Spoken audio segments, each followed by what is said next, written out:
বাবা, আমরা জানি এই শহরে কেউ ড্রাগসের ব্যবসা করুক, আপনি তা কখনোই চান না।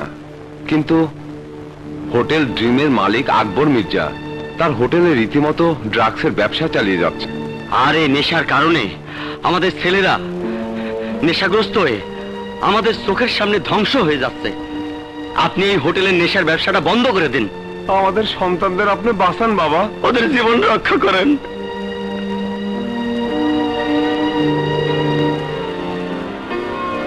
রবিন,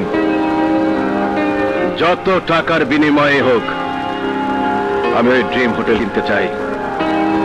দিয়ে ব্ল্যাঙ্ক চেক ও হোটেল কেনার দলিল সহ আকবর মির্জার কাছে পাঠিয়ে দাও। দলিল ও ব্ল্যাঙ্ক চেক দিয়ে গেলাম। আপনার ইচ্ছে মতো এই হোটেলের দাম বসিয়ে নেবেন। মনে রাখবেন, এটা ডন সালমান খান। বাই। কত বড় সাহস আমার হোটেল কেনার জন্য দলিল সহ আমাকে ব্ল্যাঙ্ক চেক পাঠায়। সালমান খান এই শহরের ডন হয়ে নিজেকে অনেক বড় কিছু মনে করেছে। তো আমি প্রমাণ করে দেব টাকার ক্ষমতা আমারও কম নেই।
দলিল বের কর, দলিলে সই কর, সই কর।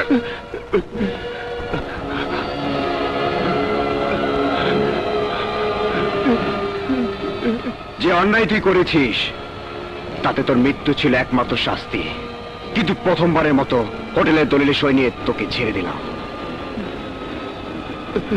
এনে ব্ল্যাঙ্ক চেক, ইচ্ছে মতো টাকার অঙ্ক বসিয়ে দিস।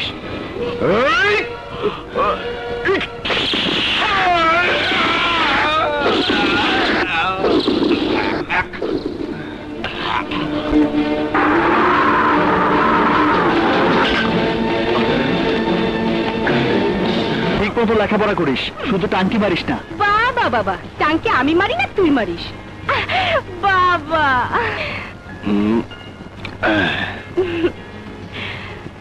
বিপ্লব। জি বাবা। আমাদের ওই নতুন হোটেলের দায়িত্বটা তোকেই নিতে হবে। আমি হোটেল মোটেলের দায়িত্ব নিতে পারবো না বাবা, ওটা তুমি ভাইয়াকেই বুঝিয়ে দাও। কেন বাবা? বিপ্লব ভাইয়া তো একটা দায়িত্ব ঠিকই পালন করে। আমাকে কলেজে নিয়ে যায়, আবার কলেজ থেকে নিয়েও আসে, আর মাঝে মধ্যে ইয়ার কি মারছিস? বাবা ইয়ার কি মারছে কেন? ঝুমকা যা সত্যি তাই বলেছে। তুমি আমি কোনো কথা শুনতে চাই না। আমি বলছি আজ থেকে হোটেলের দায়িত্বটা তোকেই নিতে হবে। ব্যাস, এরপর আর কোনো কথা নেই, আর কোনো কথা নেই। আসলে আসলে তোমরা সবাই আমার শত্রু। ঠিক আছে, ঠিক আছে, দুদিন পর যখন হোটেলে লাল বাতি চলবে তখন বুঝবে। এতে কোনো বোঝাবুঝি নেই বিপ্লব। আমি আর বাবা দুজনেই চাই তুই একটা কিছু নিয়ে ব্যস্ত থাক। হ্যালো, ভাইয়া দিল দিল আমার সুন্দরী মেয়ে খোঁজার 12টা বাজিয়ে দিল। ঠিক করেছি। চল।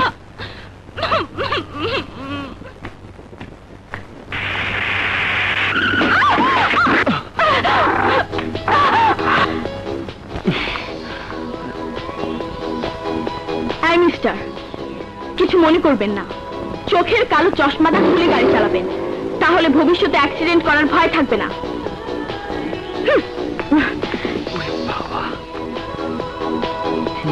শুধুমাত্র চোখের চশমা খুলবো কেন, চাইলে আমার মনের দরজাও খুলে দেব।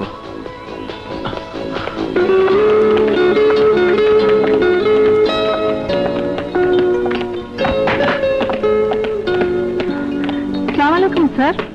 আসসালামু আলাইকুম স্যার।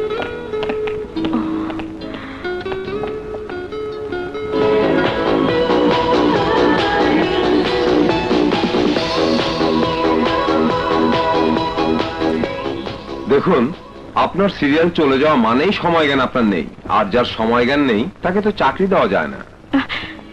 বিশ্বাস করুন, চাকরিটা আমার খুবই প্রয়োজন। সংসারে অসুস্থ বাবা, বেকার ভাই, একটা চাকরি আমার চাই। ঠিক আছে, আপনি বসুন। সবার ইন্টারভিউ শেষ হলে আপনাকে ডাকা হবে। Okay? Thank you sir.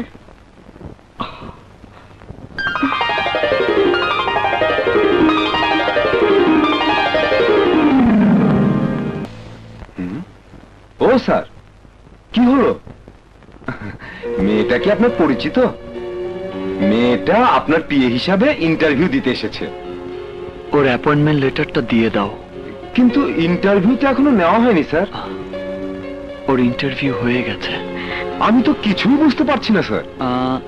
বুঝতে হবে না, ইন্টারভিউটা রাস্তার মধ্যে প্রথম ধাক্কাতেই হয়ে গেছে। বুঝেছি স্যার, এই ধাক্কাটা বুঝি উত্তম সুচিত্রার সাগরিকা ছবি ধাক্কার মতো। পলাশ, ওনার অ্যাপয়েন্টমেন্ট লেটারটা দিয়ে দাও। Okay sir.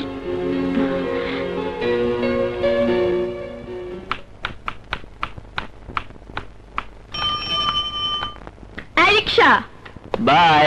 যাবেন? শুনুন, আপনি এখন কার পিয়ে? কেন, আপনার? তাহলে রিক্সাতে চলা কি আপনার মানায়? 10,000 টাকা বেতনে চাকরি করে এর থেকে যদি 3,000 টাকা ট্যাক্সি ভাড়া দিতে হয়, তাহলে চাকরিটা পেয়েও সমস্যার সমাধান হবে না স্যার। স্যার বলছেন কেন? আমার নাম বিপ্লব, তুমি আমার ধরে ডাকবে। নাম ধরে ডাকবো? Why not? কেন ডাকবে?